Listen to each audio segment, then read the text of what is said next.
The daguerreotype arrived at the American Photography Conservation Institute, wrapped in yellowed tissue paper, accompanied by a handwritten note that would soon thrust Victorian photography specialist Dr. Marcus Webb into one of the most disturbing mysteries of his career. The note, penned in shaking handwriting, was from elderly collector Helena Morrison, who had inherited the photograph from her grandmother's estate and discovered something that had kept her awake for weeks. Dr. Webb, Helena's note began, "I have enclosed a family portrait that belonged to my great-great-grandmother, dated 1852.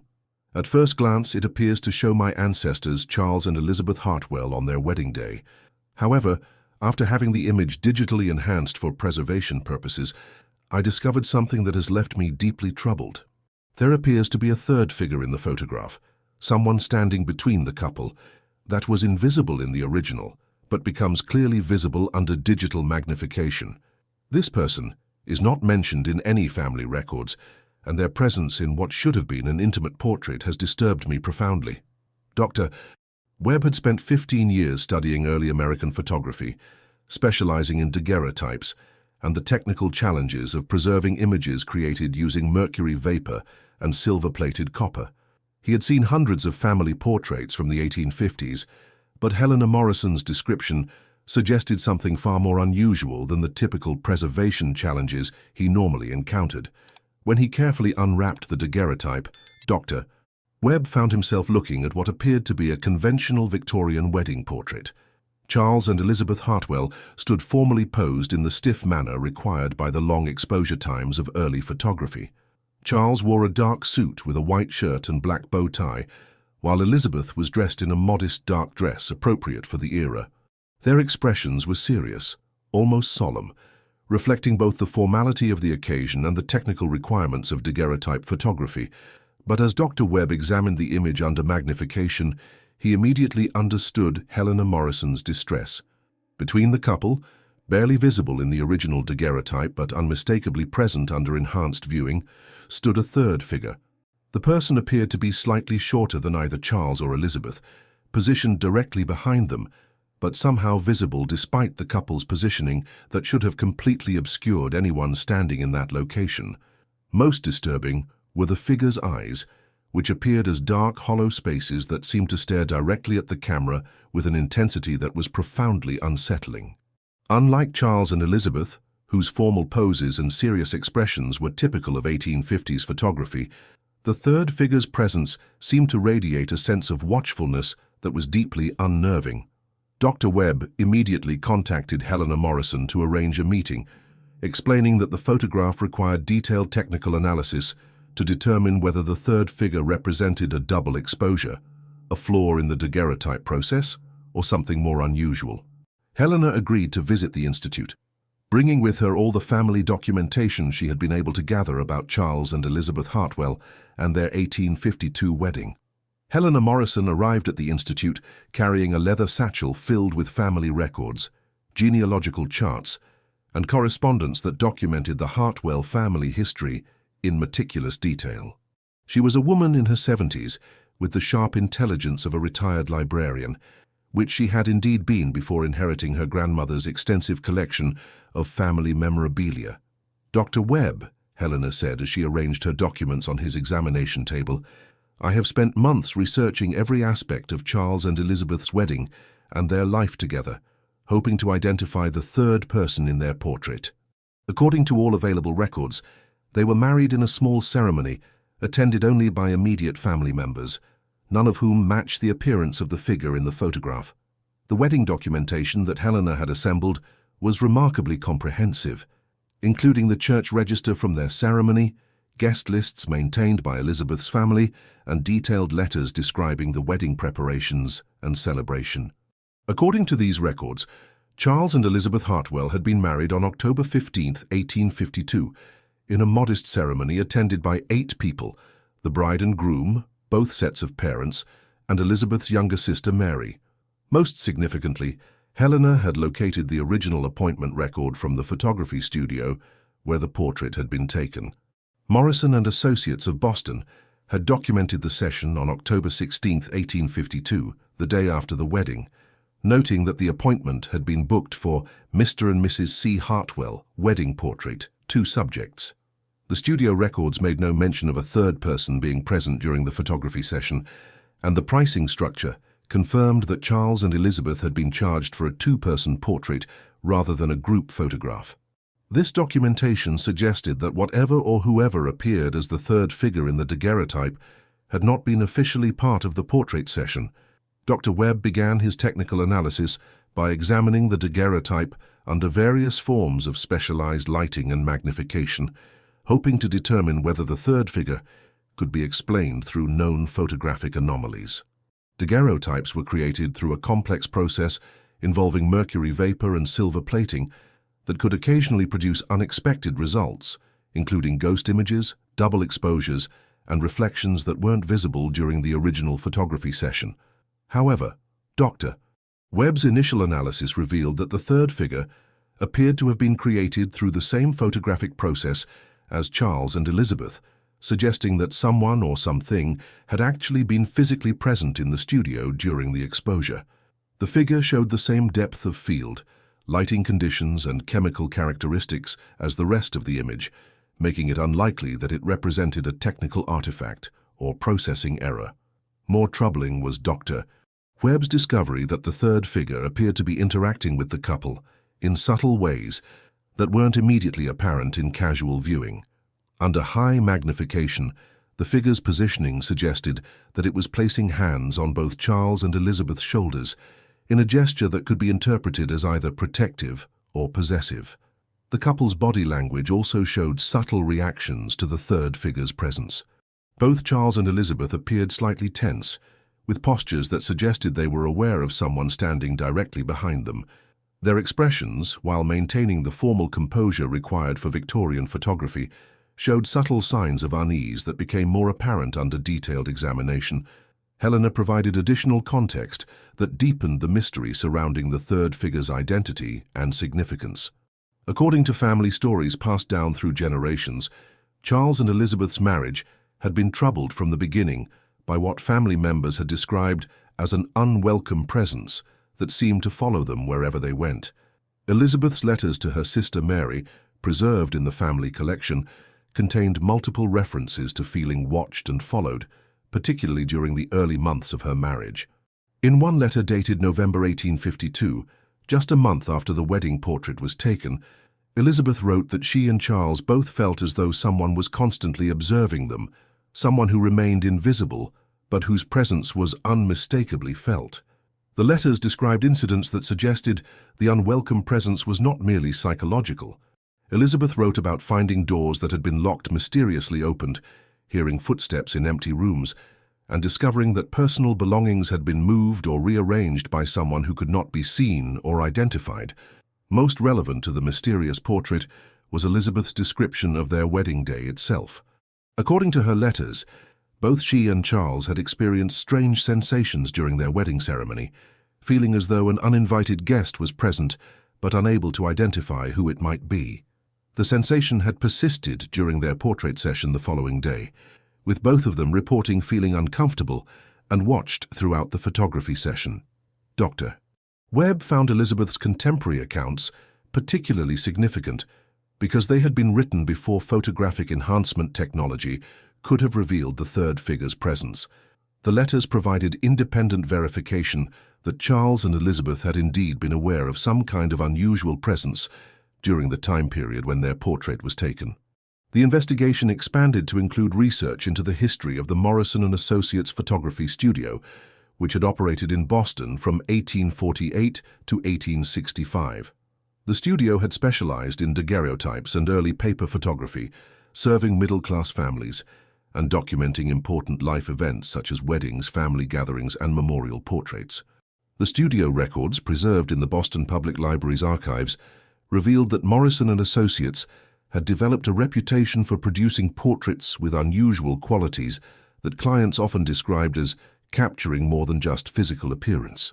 Several testimonials from customers mentioned that their portraits seemed to reveal hidden aspects of personality or emotional states that weren't immediately apparent during the photography sessions.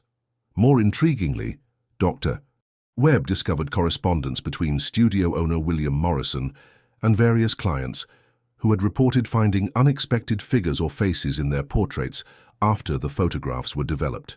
These discoveries had occurred frequently enough that Morrison had developed standard responses to such inquiries, suggesting that unusual manifestations in photographs were a recurring phenomenon at his studio. Morrison's explanations for these phenomena varied depending on the specific case, but he generally attributed them to the exceptional sensitivity of his photographic equipment and processes, which he claimed could capture visual information that was present during photography sessions, but not necessarily visible to normal human perception. Morrison maintained that his studio's advanced techniques allowed cameras to detect and record details that exceeded the capabilities of human vision. Webb consulted with Dr. Sarah Chen, a specialist in early photographic chemistry at MIT, hoping to determine whether Morrison's claims about enhanced photographic sensitivity had any scientific basis. Dr. Chen's analysis of the daguerreotype confirmed that it had been created using advanced techniques for the 1850s, with chemical processes that were indeed more sensitive than standard daguerreotype procedures. The enhanced sensitivity of Morrison's photographic process could theoretically have enabled the camera to capture visual information that was below the threshold of normal human perception, such as subtle reflections, electromagnetic phenomena, or even thermal signatures that might not be visible to the naked eye. However, Dr. Chen noted that such explanations could not easily account for the apparent solidity and interactive nature of the third figure in the Hartwell portrait. The figure appeared to have mass and presence that suggested physical reality rather than simply enhanced detection of subtle environmental phenomena. The way the figure interacted with Charles and Elizabeth, and their apparent awareness of its presence, indicated something more substantial than a photographic artifact or enhanced sensitivity to environmental conditions. Webb decided to research the personal histories of Charles and Elizabeth Hartwell, hoping to discover whether their backgrounds might provide clues about the identity of the mysterious third figure. Helena Morrison had provided extensive genealogical information, but Dr. Webb wanted to investigate aspects of their lives that might not have been preserved in conventional family records. The research revealed that both Charles and Elizabeth had experienced significant losses in their families before their marriage. Charles had lost his younger brother Thomas in a boating accident in 1850, while Elizabeth had lost her twin sister Catherine to consumption in 1851.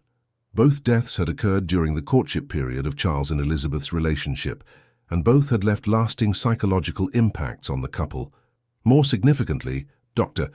Webb discovered that both Thomas Hartwell and Catherine Whitmore had been approximately the same age and physical stature as the mysterious third figure in the wedding portrait. Contemporary descriptions of both deceased individuals matched the general appearance of the figure that appeared between Charles and Elizabeth, suggesting that the presence might be connected to one or both of their lost family members. The timing of the deaths relative to Charles and Elizabeth's wedding also provided potential context for understanding why a deceased family member might have appeared in their portrait. Both Thomas and Catherine had died during the period when Charles and Elizabeth's relationship was developing, and both deaths had created emotional circumstances that might have influenced the couple's psychological state during their wedding and portrait session. Helena Morrison confirmed that family stories had included references to both Thomas and Catherine, though she had initially overlooked their significance when first researching the mysterious figure. According to family oral tradition, Charles had never fully recovered from his brother's death, while Elizabeth had remained deeply affected by the loss of her twin sister throughout her life. Most relevant to the portrait mystery was the family belief that both Thomas and Catherine had approved of Charles and Elizabeth's relationship and would have wanted to be present at their wedding if they had lived. The family had interpreted various unusual experiences during the wedding period as signs that the deceased siblings were somehow present in spirit, though no one had expected photographic evidence of such presence. Dr. Webb consulted with Dr. Rebecca Sterling, a historian specializing in Victorian spiritualism and death culture, to understand the cultural context that might have influenced how Charles and Elizabeth interpreted their experiences with the mysterious presence. The 1850s had been a period of intense interest in spiritualism and communication with the dead, particularly in New England communities where the Hartwell and Whitmore families had lived. According to Dr. Sterling's research, many Victorian families believed that deceased relatives could maintain connections with their living family members, particularly during significant life events such as weddings, births, and other important transitions. The appearance of deceased family members in photographs was considered possible and even expected by people who participated in spiritualist practices or held strong beliefs about the continuity of family bonds beyond death. The technical capabilities of daguerreotype photography, with its chemical sensitivity and long exposure times, were believed by many spiritualists to make cameras particularly suitable for capturing images of spirits or deceased individuals who might be invisible to normal vision. Some photography studios had even specialized in what was called spirit photography, deliberately attempting to capture images of deceased relatives during portrait sessions.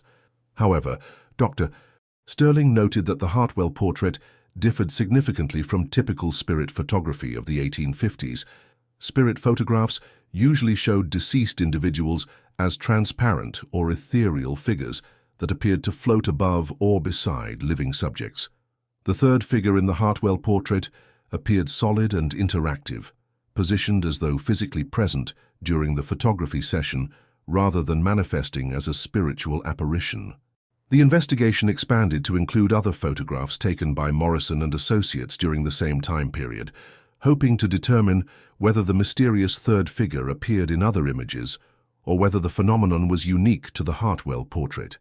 The studio's archived negatives and prints, housed in various Boston-area historical societies, provided a comprehensive sample of Morrison's work from 1850 to 1855. Dr. Webb's examination of these archives revealed several other cases where Morrison's photographs had captured unexpected figures or faces that weren't mentioned in the studio's appointment records or client documentation. However, most of these cases involved relatively subtle anomalies, such as reflected faces in mirrors, shadow figures in backgrounds, or partially visible figures at the edges of group portraits. The Hartwell portrait was unique in showing a mysterious figure positioned centrally and interactively within the main composition of the photograph. The prominence and apparent solidity of the third figure suggested that whatever phenomenon had created it represented something more significant than the typical photographic anomalies that occasionally appeared in Morrison's other work. One particularly relevant case from the Morrison archives involved the wedding portrait of Jonathan and Mary Patterson, taken in 1854. The Patterson portrait showed what appeared to be a fourth figure standing behind the couple and Mary's parents, but the figure was much less distinct than the third figure in the Hartwell portrait and could potentially be explained as a double exposure or reflection. According to the Patterson family records, which Dr. Webb was able to access through genealogical research, Jonathan and Mary had also reported feeling the presence of unseen observers during their wedding ceremony and portrait session. However, their experiences had been less intense and disturbing than those described by Charles and Elizabeth Hartwell. The comparison between the Hartwell and Patterson cases suggested that the Morrison studio had indeed been experiencing some kind of unusual phenomena that enabled the camera to capture images of figures that weren't normally visible.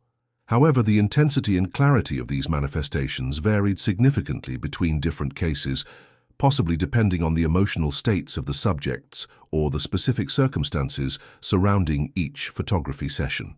Dr. Webb collaborated with Dr. James Harrison, a physicist at Harvard University who specialized in electromagnetic phenomena and their interactions with early photographic processes. Dr. Harrison's analysis focused on whether environmental conditions or electromagnetic fields might have influenced the daguerreotype chemistry in ways that could account for the mysterious figures in Morrison's photographs. The preliminary results of Dr. Harrison's investigation revealed that the Morrison studio had been located in an area of Boston that experienced unusual electromagnetic activity during the 1850s. The building had been constructed on a site that had previously housed a telegraph office, and underground electrical systems in the area might have created electromagnetic fields that could influence the chemical processes involved in daguerreotype photography. However, Dr. Harrison noted that while electromagnetic interference could potentially create unexpected effects in photographic chemistry, it would be unlikely to produce images that showed the level of detail and apparent interaction demonstrated by the third figure in the Hartwell portrait. The figure's realistic appearance and positioning suggested that it had been created through normal photographic processes rather than electromagnetic artifacts. The research team had reached an impasse in determining whether the mysterious third figure represented a technical phenomenon, a psychological manifestation, or something that exceeded conventional scientific explanation. The evidence pointed toward genuine photographic capture of someone or something that had been physically present during the Hartwell portrait session, but traditional explanations could not account for why this presence had been invisible to the photographer and subjects. Dr. Webb decided to employ the most advanced digital analysis techniques available, working with forensic photography specialists from the FBI to examine every aspect of the daguerreotype at the molecular level. The analysis would determine definitively whether the third figure had been created through the same chemical processes as Charles and Elizabeth, or whether it represented some form of later addition or manipulation. The forensic analysis required several weeks and involved techniques that had never been applied to daguerreotypes from the 1850s. High-resolution electron microscopy revealed the crystal structure of the silver compounds that formed the image, allowing investigators to trace the exact chemical processes that had created every element of the photograph. The results of the forensic analysis were both definitive and deeply unsettling. The third figure had been formed through exactly the same chemical processes as Charles and Elizabeth, using silver particles that showed identical oxidation patterns and mercury vapor distribution. The figure had been created during the original daguerreotype exposure, ruling out any possibility of later manipulation or addition. Most significantly, the analysis revealed that the third figure showed evidence of having moved slightly during the long exposure time required for daguerreotype photography. While Charles and Elizabeth had maintained their poses throughout the exposure, the mysterious figure showed subtle motion blur that suggested it had been less stable or solid than the living subjects. This motion blur provided crucial evidence about the nature of the third figure. Living people photographed with daguerreotype techniques typically showed some motion blur if they moved during the exposure, but the pattern shown by the mysterious figure was different from normal human movement. The blur suggested something that was less substantial than a normal human body, but more solid than a reflection or optical illusion. Helena Morrison received the forensic results with a mixture of fascination and continued unease. The scientific confirmation that the third figure was genuine and had been present during the original photography session provided validation for her family's stories about unusual presences, but it also raised new questions about the nature of what had appeared in her ancestor's wedding portrait. The investigation had reached a point where conventional scientific analysis had exhausted its ability to provide explanations for the phenomenon documented in the Hartwell portrait. The evidence clearly established that someone or something had been present during the photography session, but the identity and nature of this presence remained mysterious. Dr. Webb compiled his research into a comprehensive report that documented all aspects of the investigation, from the technical analysis of the daguerreotype to the historical context of Victorian spiritualism and the specific circumstances of Charles and Elizabeth Hartwell's marriage. The report concluded that the third figure represented a genuine photographic phenomenon that exceeded current scientific understanding. The case attracted attention from researchers in multiple disciplines, including photography historians, paranormal investigators, and consciousness researchers, who were interested in the implications of photographic evidence for understanding the nature of human perception and the possibility of phenomena that existed beyond normal sensory detection. Dr. Sterling organized a symposium on Victorian photography and spiritual phenomena, bringing together experts from various fields to discuss the Hartwell portrait and similar cases that challenged conventional understanding of what daguerreotype cameras could capture. The symposium established the Hartwell portrait as one of the most compelling examples of anomalous photography from the 19th century. The broader implications of the research extended beyond the specific case of Charles and Elizabeth Hartwell to questions about the relationship between photography, consciousness, and spiritual experience. The daguerreotype had apparently captured something that human vision had been unable to detect, suggesting that photographic technology might provide access to information or phenomena that exceeded normal human perception. Helena Morrison decided to donate the portrait to the American Photography Conservation Institute, where it would be preserved for future research and made available to investigators who might develop new techniques for understanding the phenomenon it documented. The portrait joined a growing collection of anomalous photographs that provided evidence for aspects of reality that exceeded conventional scientific explanation. Dr.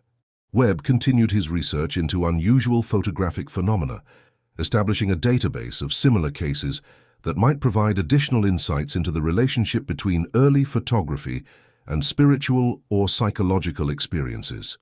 The Hartwell portrait remained the most compelling example in his collection, serving as a benchmark for evaluating other reports of mysterious figures appearing in historical photographs.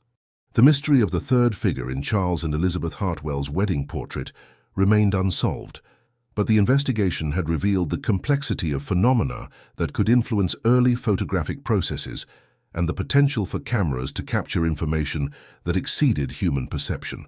The portrait served as a reminder that some aspects of human experience might transcend the boundaries of conventional scientific understanding. Charles and Elizabeth Hartwell had lived the remainder of their lives with the awareness that their wedding portrait contained evidence of a presence they could feel but not see. Their descendants had inherited not only the mysterious photograph, but also a family legacy that suggested the boundaries between the visible and invisible worlds might be more permeable than most people realized.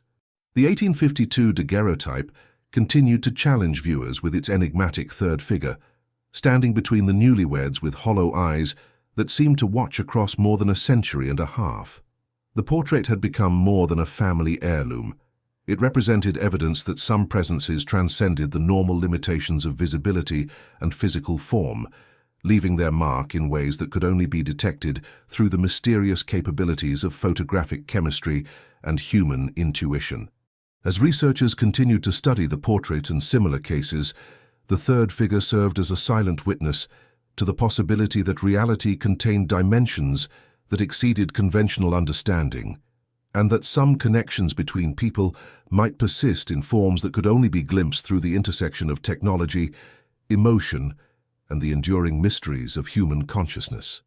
But the investigation into the Hartwell portrait was about to take an extraordinary turn that would transform it from an isolated mystery into the foundation for one of the most comprehensive studies of Victorian supernatural photography ever undertaken. 2 months after Dr. Webb published his preliminary findings, he received a flood of correspondence from collectors, historians, and families across New England who had discovered similar phenomena in their own daguerreotype collections. The first significant contact came from the Massachusetts Historical Society, where curator Dr. Emily Richardson had been conducting a systematic review of their photographic archives in light of Dr. Webb's research.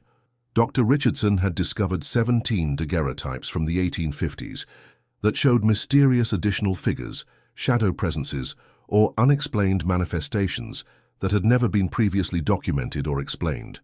Most remarkably, 12 of these photographs had been taken by Morrison and Associates, suggesting that William Morrison's Boston studio had been experiencing supernatural phenomena on a much larger scale than anyone had realized.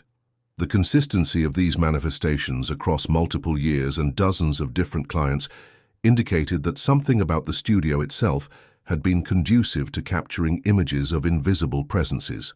Dr. Webb traveled to the Massachusetts Historical Society to examine the newly discovered photographs, bringing with him the advanced digital analysis equipment that had been so crucial for revealing the details of the third figure in the Hartwell portrait. What he found in the Society's archives would fundamentally change his understanding of Victorian photography and its relationship to spiritual phenomena. The 17 photographs showed a remarkable variety of supernatural manifestations, ranging from subtle shadow figures barely visible in corners to prominent additional faces that appeared with startling clarity among groups of living subjects. Each case had been carefully documented by Dr. Richardson, who had also conducted preliminary genealogical research into the families depicted in the photographs. The most striking discovery was that almost all of the mysterious figures could be identified as deceased family members of the people being photographed. Dr. Richardson had found death certificates, burial records, and family documentation that confirmed the identities of the supernatural presences, revealing a consistent pattern of beloved relatives appearing in portraits taken by Morrison's studio. One particularly compelling case involved the 1854 daguerreotype of the Whitmore family, which showed parents John and Sarah Whitmore with their 3 living children, but also included the clear image of a 4th child standing beside the family group. Genealogical records revealed that the Whitmores had indeed lost a daughter, Margaret, to scarlet fever in 1853, and the mysterious child in the photograph matched contemporary descriptions of Margaret's appearance. The Whitmore family letters, preserved in the Society's manuscript collection, contained references to feeling Margaret's presence during the photography session. Sarah Whitmore had written to her sister that both she and John had sensed their deceased daughter nearby during the portrait sitting, though they had seen no visual evidence of her presence at the time. Even more remarkable was the discovery that the Whitmore photograph showed subtle interactions between the living family members and Margaret's image. Under high magnification, the living children appeared to be holding hands with their deceased sister, and their positioning suggested awareness of her presence, even though they were looking directly at the camera rather than toward Margaret. Dr. Webb's analysis of the Whitmore daguerreotype revealed the same characteristics he had found in the Hartwell portrait. The mysterious figure had been created through normal photographic processes, showed evidence of slight movement during the exposure, and appeared to be genuinely interacting with the living subjects rather than simply appearing as a transparent overlay or reflection. The accumulating evidence from multiple Morrison studio photographs established a pattern that exceeded coincidence or isolated phenomenon. Morrison's studio had apparently been regularly capturing images of deceased family members who appeared during portrait sessions of their living relatives, creating a documented record of supernatural visitations that spanned several years and dozens of different families. Dr. Richardson had discovered correspondence between William Morrison and his clients that revealed the photographer's awareness of these phenomena and his attempts to understand and explain them. Morrison's letters showed that he had initially been troubled by the appearance of unexpected figures in his photographs, fearing that clients would blame him for technical errors or deliberate manipulation. However, Morrison had gradually developed a theory that his photographic equipment and techniques were sensitive enough to capture visual information that exceeded normal human perception. He had begun marketing his services to families who had experienced recent deaths, promising that his advanced daguerreotype process might capture final images of deceased loved ones during family portrait sessions. Morrison's business records showed that he had developed a thriving specialty practice in what he called memorial photography, charging premium rates for sessions where families hoped to capture images of deceased relatives. The success rate of these sessions, based on client testimonials and repeat business, had been remarkably high, with most families reporting satisfaction with the results of their memorial portraits. The discovery of Morrison's deliberate memorial photography practice provided crucial context for understanding the supernatural phenomena that had appeared in his regular portrait work. Morrison had apparently developed photographic techniques that were specifically designed to enhance the camera's sensitivity to spiritual presences, making his studio uniquely capable of documenting supernatural visitations. Dr. Webb consulted with Dr. Patricia Blackwood, a historian of Victorian spiritualism at Harvard Divinity School, to understand the cultural context that had enabled Morrison's memorial photography practice to flourish in 1850s Boston. The period had been marked by intense interest in spiritualism and communication with the dead, particularly following the devastating cholera epidemics and high infant mortality rates that had affected many New England families. According to Dr. Blackwood's research, Boston had been one of the centers of the American spiritualist movement, with numerous mediums, seances, and spiritual practices that promised communication with deceased loved ones. Morrison's photographic services had provided a technological complement to traditional spiritualist practices, offering families tangible evidence of their connections with deceased relatives. The cultural acceptance of spiritualist photography had enabled Morrison to experiment with techniques and equipment modifications that enhanced his camera's sensitivity to spiritual phenomena. His success had attracted clients from across New England who traveled to Boston specifically for the opportunity to obtain photographic evidence of their deceased family members. Dr. Blackwood's research revealed that Morrison had collaborated with prominent spiritualist leaders, including medium Daniel Douglas Home and spiritualist writer Andrew Jackson Davis, who had endorsed Morrison's work and referred clients to his studio. This collaboration had provided Morrison with theoretical frameworks for understanding his photographic phenomena and had helped establish his reputation within the spiritualist community. The investigation expanded to include examination of Morrison's photographic equipment and studio setup, hoping to identify the specific technical factors that had enabled his cameras to capture spiritual presences. The Morrison Studio building, still standing in Boston's downtown area, had been converted to commercial office space, but architectural analysis revealed details about the original photography setup. Morrison had modified his studio with unusual lighting arrangements, mirror systems, and electromagnetic equipment that exceeded the typical requirements for daguerreotype photography.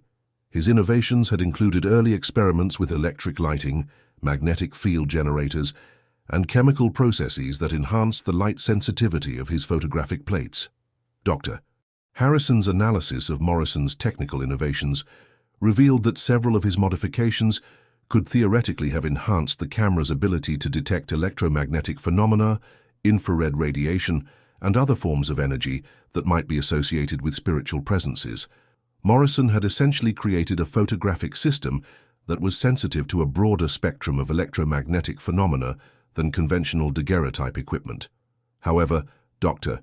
Harrison noted that while Morrison's technical innovations could potentially explain enhanced detection of subtle environmental phenomena, they could not easily account for the apparent solidity and interactive nature of the spiritual presences that appeared in his photographs. The figures showed characteristics that suggested genuine physical presence rather than simply enhanced detection of electromagnetic signatures. The research team decided to investigate whether other photography studios of the era had achieved similar results, hoping to determine whether Morrison's success represented unique technical innovations or whether similar phenomena had occurred elsewhere. This investigation led to the discovery of a network of spiritualist photographers who had been operating throughout New England during the 1850s and 1860s. Studios in Salem, Providence, Hartford, and Portland had all developed reputations for producing photographs that contained images of deceased relatives, though none had achieved the consistency and clarity of Morrison's results. These studios had often shared technical information and had collaborated on developing new approaches for spiritual photography. The network of spiritualist photographers had maintained detailed records of their successes and failures, creating a comprehensive documentation of early experiments in supernatural photography. These records, preserved in various historical societies and private collections, provided unprecedented insight into the development of spiritual photography as both an art and a science. Dr. Webb's investigation of these records revealed that the most successful spiritual photographers had shared several common characteristics: advanced technical skills, innovative equipment modifications, and strong personal beliefs in spiritualism and communication with the dead. The combination of technical expertise and spiritual conviction appeared to be crucial for achieving consistent results in supernatural photography. The psychological and spiritual factors involved in successful spiritual photography proved to be as important as the technical innovations. Photographers who achieved the best results reported experiencing spiritual sensations during their work, including awareness of invisible presences, intuitive guidance about camera settings and positioning, and emotional connections with the deceased individuals who appeared in their photographs. These subjective experiences suggested that spiritual photography involved more than simply technical enhancement of camera sensitivity.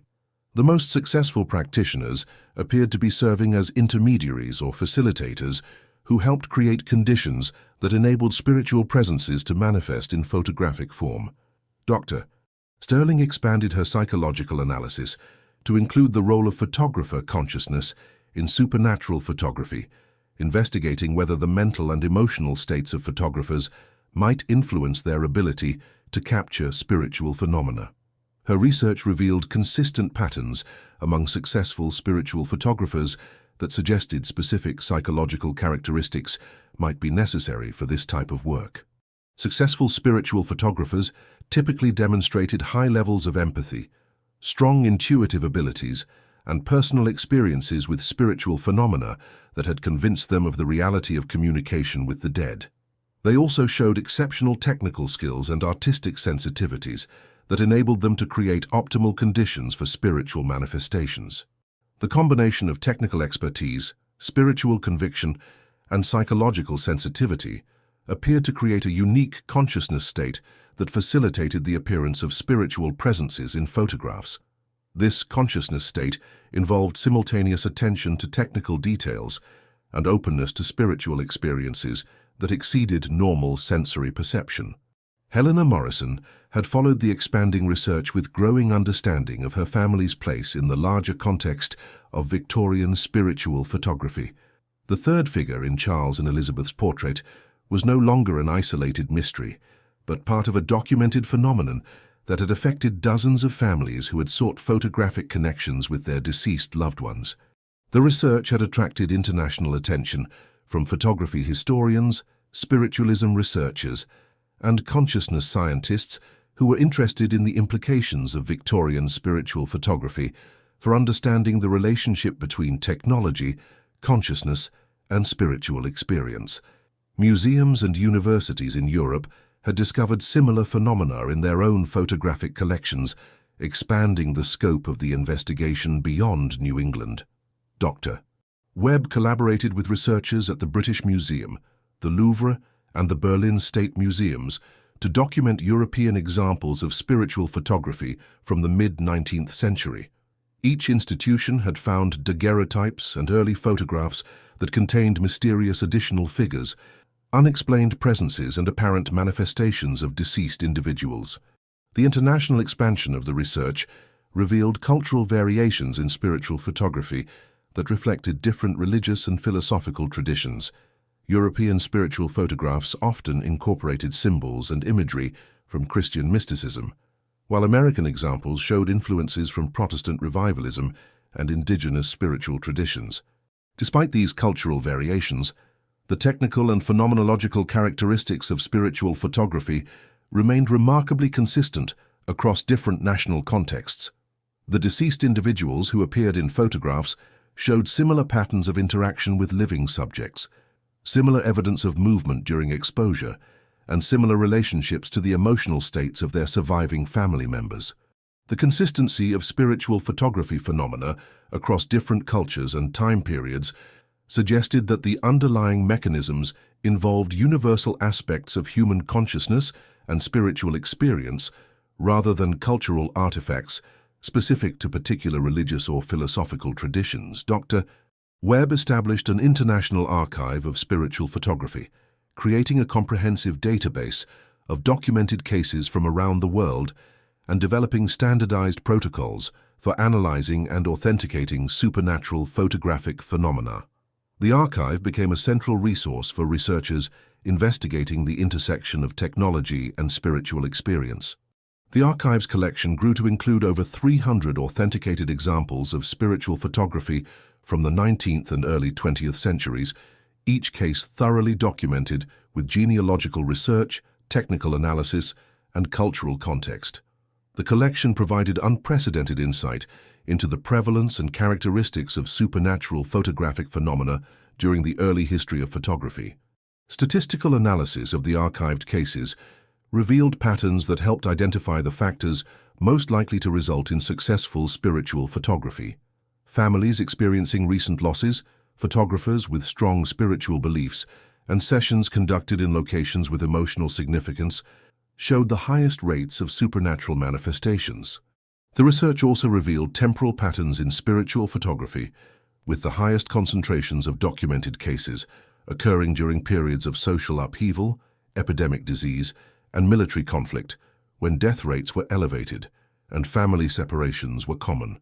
These patterns suggested that collective trauma and grief might create psychological conditions that facilitated spiritual photography.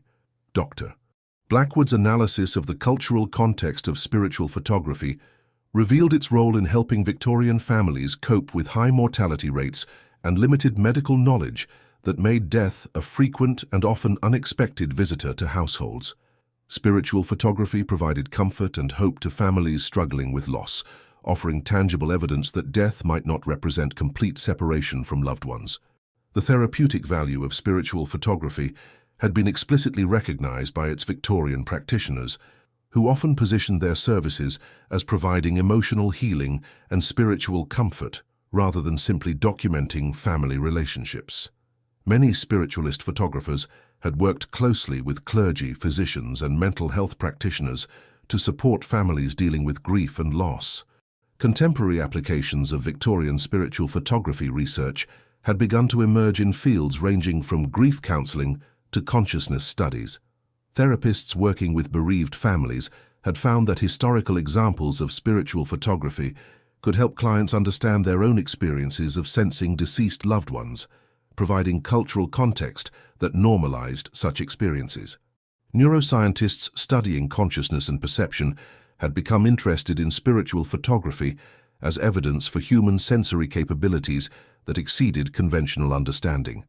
The documented ability of cameras to capture presences that were invisible to human vision suggested that human perception might be more limited than previously believed, or that consciousness might involve access to information that exceeded normal sensory channels. The research had practical implications for understanding how technological enhancement of human perception might reveal aspects of reality that were normally invisible. If 19th-century photographic technology could capture spiritual presences, more advanced contemporary technologies might provide even greater access to phenomena that exceeded normal human perception. Dr. Webb had begun collaborating with engineers and computer scientists to develop digital imaging techniques that could replicate and enhance the spiritual photography capabilities of Victorian daguerreotype equipment.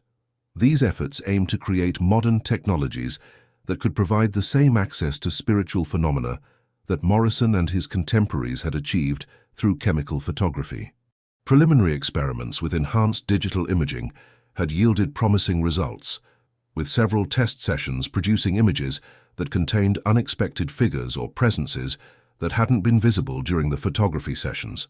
These contemporary examples of spiritual photography suggested that the phenomena documented in Victorian daguerreotypes represented ongoing aspects of human spiritual experience rather than historical curiosities.